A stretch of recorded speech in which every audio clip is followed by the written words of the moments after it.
صبح کا وقت ہے، جمعہ کا دن اور اکتوبر کی 1 تاریخ۔ عرب دیش کی خبریں سننے والوں کو فیض الحق کا سلام۔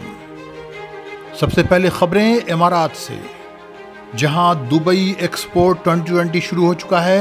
اس کے ساتھ ہی بھارت کے مختلف شہروں سے امارات آنے کی ٹکٹ کی قیمتیں بھی آسمان چھو رہی ہیں۔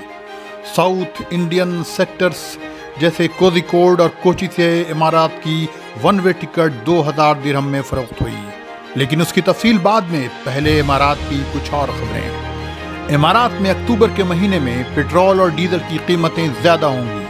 آج سے پٹرول سپر 98 2.55 درہم کے بجائے 2.60 درہم میں ملے گا۔ اسپیشل 95 پٹرول 2.44 درہم کے بجائے 2.49 درہم کا ہوگا، اور ای پلس 91 2.36 درہم کے بجائے 2.42 درہم کا۔ ڈیزل 2.38 درہم کے بجائے 2.51 درہم کا ملے گا۔ ایک بھارتی دبئی کے محظوظ ملینائر ڈرا میں بالکل آخری وقت میں شامل ہوا اور اس کی زندگی بدل گئی۔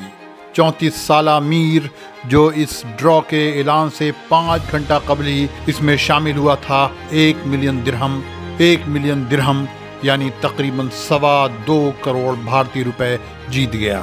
میر دبئی کی ایک فرم میں سیلز مینیجر کی حیثیت سے کام کرتا ہے۔ ابوظہبی، العین اور الظفرہ میں vehicles and drivers licensing directorate کے دفاتر جمعہ اور سنیچر کو بھی کھولیں گے۔ یہ ایکسپیریمنٹ 3 مہینے کے لیے کیا جا رہا ہے۔ Vehicles and drivers licensing directorate کے سربراہ محمد البریک العامری نے بتایا کہ یہ تجربہ کیا جا رہا ہے تاکہ جن لوگوں کے پاس صرف جمعہ اور سنیچر کو ہی اپنے کام کے لیے وقت ملتا ہے، وہ بآسانی یہاں اپنی گاڑیوں اور لائسنس سے متعلق کام کرا سکیں۔ یعنی ابوظہبی، العین اور الظفرہ میں آج بھی یہ دفتر کھلا ہوا ہے۔ اب بات دبئی ایکسپو کے دوران بھارت اور امارات کے بیچ ہوائی ٹکٹ کی قیمت کی، جو جمعرات کو 2000 درہم میں سیل ہوا۔ دبئی کے سب سے بڑے تجارتی اور ثقافتی میلے کا وقت ہے، اور اس کے ساتھ بھارت سے لوگ اپنی فیملی سے ملنے، بہتر روزگار کی تلاش میں یا پھر ایکسپو گھومنے دبئی آ رہے ہیں۔ ساؤتھ انڈیا کے علاوہ ممبئی اور دہلی سے بھی دبئی کی فلائٹس کی ٹکٹ مہنگی مل رہی ہے۔ ڈھاکہ سے بھی دبئی آنے والی فلائٹس کی ٹکٹ کی قیمتیں بڑھی ہیں۔ ریپڈ PCR کے شروع ہوتے ہی ٹکٹیں اور مہنگی ہوئیں۔ یہی حالت بر صغیر کے دوسرے ممالک سے بھی ہے۔ سعودی عرب میں داخلے سے پہلے بعض مسافرین UAE میں 14-15 دن کوارنٹائن کر رہے ہیں۔ اس وجہ سے بھی ٹورسٹ ویزے کی درخواستوں میں اضافہ ہوا ہے اور فلائٹس میں سیٹوں کی ڈیمانڈ میں بھی۔ اب خبریں عمان سے۔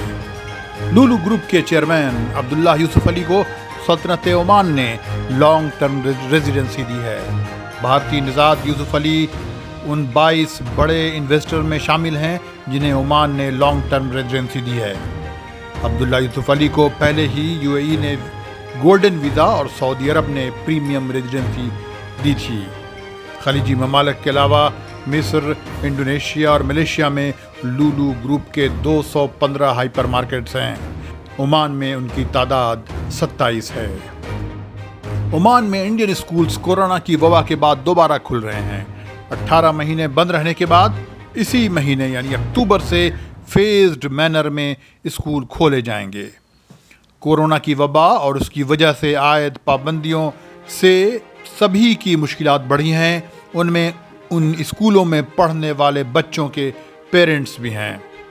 لہذا ان اسکولوں کے بورڈ آف ڈائریکٹرز نے اس تعلیمی سال کے لیے نان ریفنڈیبل انفراسٹرکچر فی نہیں لینے کا فیصلہ کیا ہے۔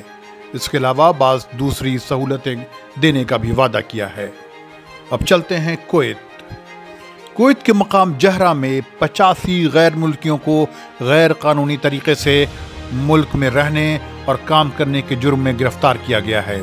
ان میں سے 9 کے پاس کسی بھی قسم کا ڈاکومنٹ نہیں ہے۔ ان کے خلاف قانونی کارروائی شروع کر دی گئی ہے۔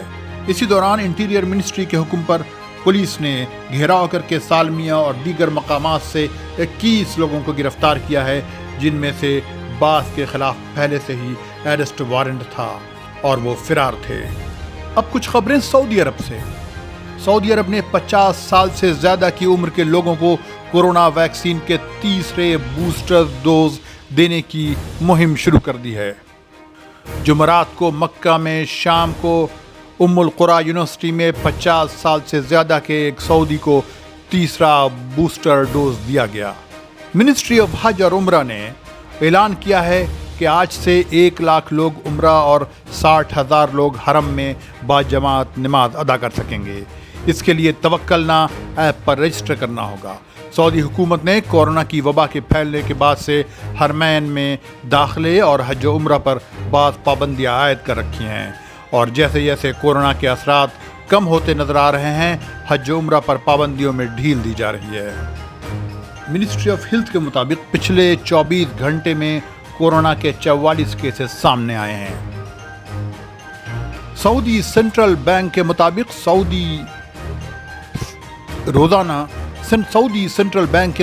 سعودی روزانہ کل ملا کر 220 ملین ریال ریستوراں اور کافی شاپ میں خرچ کرتے ہیں۔